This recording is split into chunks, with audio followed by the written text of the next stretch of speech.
Good morning students, myself Pooja Agarwal, I am faculty of chemistry in Vedic PG College, Mansarovar Jaipur. आज हम पढ़ेंगे chemical bonding के बारे में।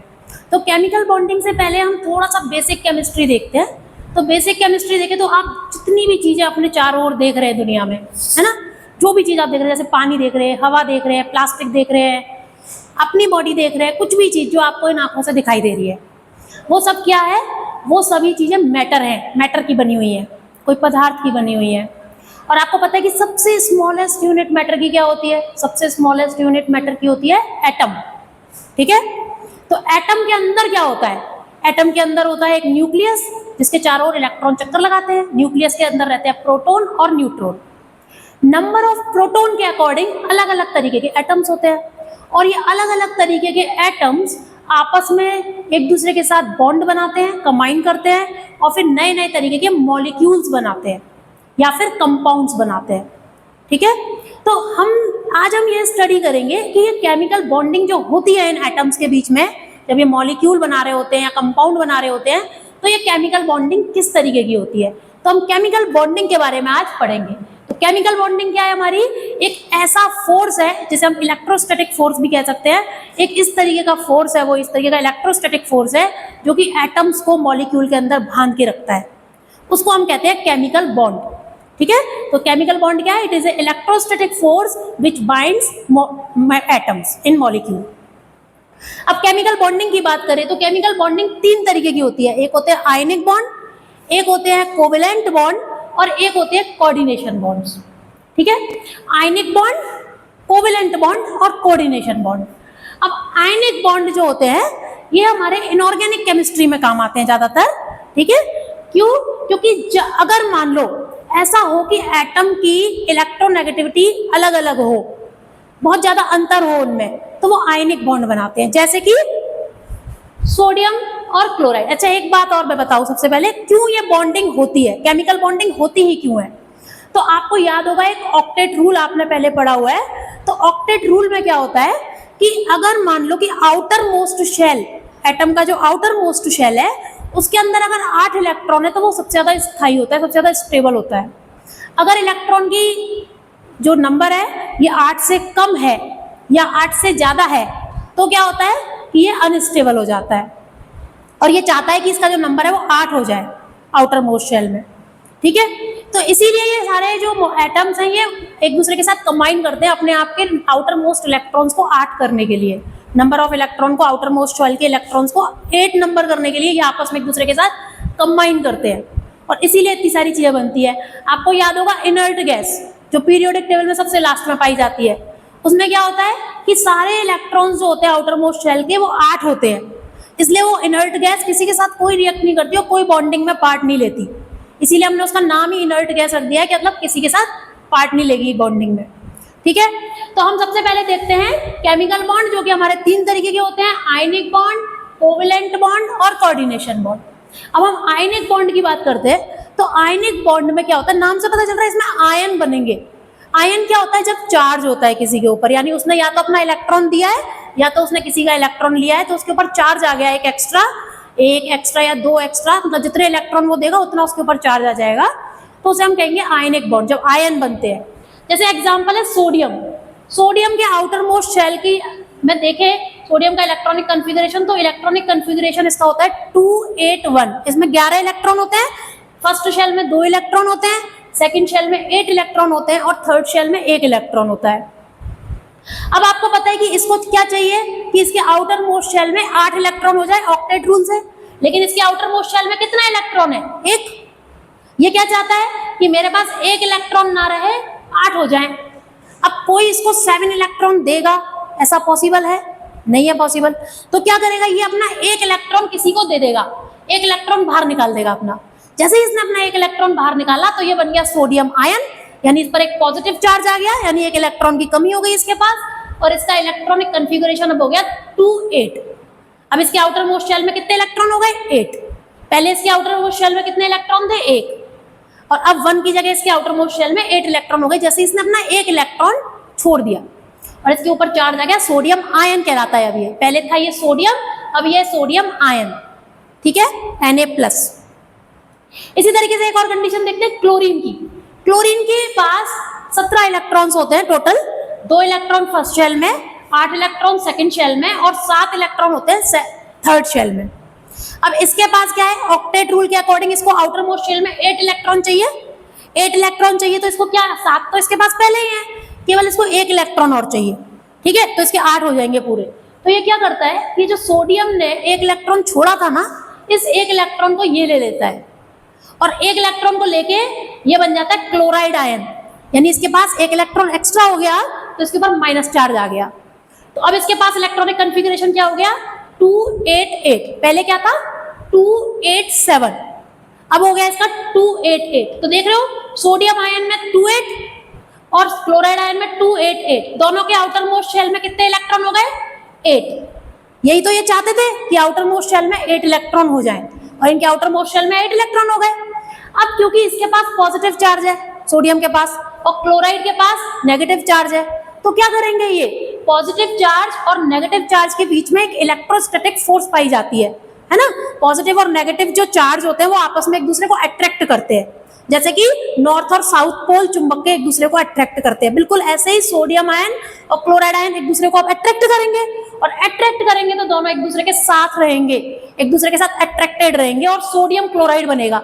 ये सोडियम क्लोराइड वो ही है जो सिंपल सॉल्ट हम घर में खाते हैं, ये उसी का ही केमिकल फॉर्मूला है, ठीक है। तो इस तरीके से इनकी बॉन्डिंग होती है। समझ में आया आपको आयनिक बॉन्ड, इनको हम आयनिक बॉन्ड क्यों कहते हैं, क्योंकि इनमें आयंस बने और ये आयंस आपस में इलेक्ट्रोस्टैटिक फोर्स से जुड़े हुए हैं, इसलिए हम इसको आयनिक बॉन्ड बोलते हैं। ये तो हुआ एक तरीके का बॉन्ड। दूसरे तरीके का बॉन्ड है कोवेलेंट बॉन्ड, जो कि हमारी ऑर्गेनिक केमिस्ट्री में बहुत इंपॉर्टेंट है। ऑर्गेनिक केमिस्ट्री में जो बॉन्ड्स बनते हैं ज्यादातर वो कोवेलेंट बॉन्ड बनते हैं। कोवेलेंट बॉन्ड में क्या होता है, अब ये देखो यहाँ पर तो ये कंडीशन थी कि इसको बस 1 इलेक्ट्रॉन देना था और इसको 1 इलेक्ट्रॉन चाहिए था, तो ज्यादा कोई प्रॉब्लम थी नहीं। अब मान लो कंडीशन ऐसी आ जाए कि किसी के आउटर मोस्ट शेल में 4 इलेक्ट्रॉन है, जैसे कि कार्बन।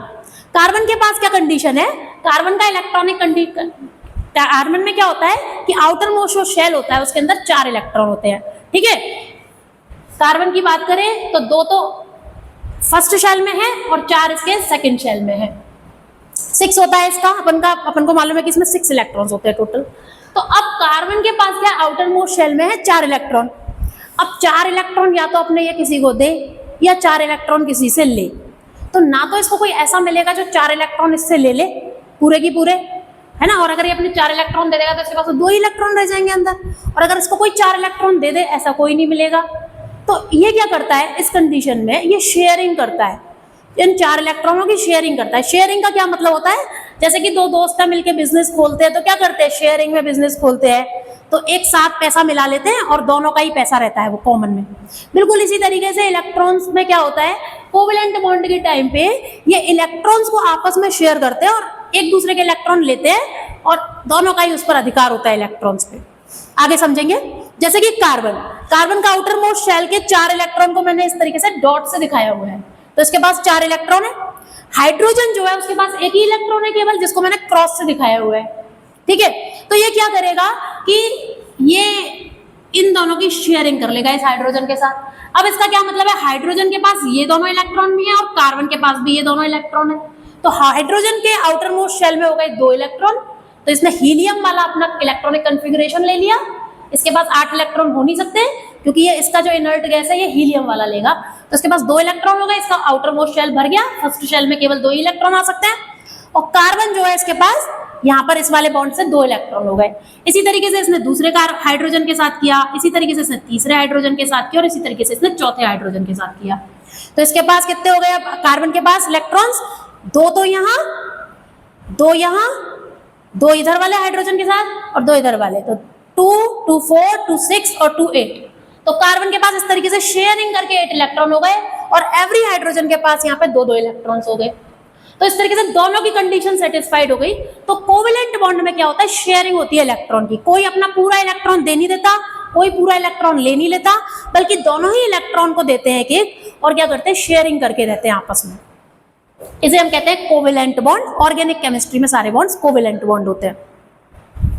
तो इस तरीके से हम दोनों इलेक्ट्रॉनों को एक लाइन के द्वारा दिखाते हैं, बॉन्ड को एक लाइन के थ्रू दिखाते हैं, इसको हम कहते हैं केमिकल बॉन्ड को दिखा रहे हैं हम लाइन के थ्रू, और इसमें इसका मतलब है कि दो इलेक्ट्रॉनों की शेयरिंग हो रही है, जिसमें एक इलेक्ट्रॉन कार्बन ने दिया है, एक इलेक्ट्रॉन हाइड्रोजन ने दिया है, और इस तरीके से कार्बन के चारों ओर अपन लाइन बना के हाइड्रोजन लगा देते हैं और ये बन जाती है हमारी मीथेन। इसी तरीके से डबल बॉन्ड बनते हैं, इसी तरीके से ट्रिपल बॉन्ड बनते हैं, जिनको हम आगे डिस्कस करेंगे। तीसरा तरीके का बॉन्ड है हमारा कोऑर्डिनेशन बॉन्ड। कोऑर्डिनेशन बॉन्ड में क्या होता है कि इलेक्ट्रॉन शेयरिंग होती है, लेकिन अब की बार इलेक्ट्रॉन कोई एक ही एटम दे रहा होगा दोनों की दोनों एटम्स को, दोनों की दोनों इलेक्ट्रॉन्स को एक ही एटम देगा, और दूसरा जो एटम है वो केवल इलेक्ट्रॉन को लेने का काम करेगा, पर इलेक्ट्रॉनों की शेयरिंग कहलाएगी।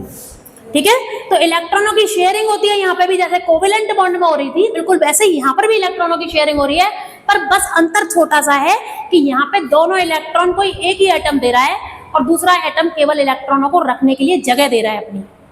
ठीक है, जैसे कि हम एल्किल साइनाइड में बात करें, तो एल्किल आइसोसाइनाइड में बात करें हम, तो नाइट्रोजन जो है, नाइट्रोजन के आउटर मोस्ट शेल में 5 इलेक्ट्रॉन होते हैं, मैंने यहाँ पे डॉट से दिखाए हैं 5 इलेक्ट्रॉन, 1 2 3 4 और 5। ठीक है, अब एल्किल के पास एक इलेक्ट्रॉन खाली है, तो एल्किल इसके साथ एक बॉन्ड बना लेगा, नाइट्रोजन के साथ एक कोवेलेंट बॉन्ड बना लेगा, जो हमने आगे डिस्कस किया था शेयरिंग करके।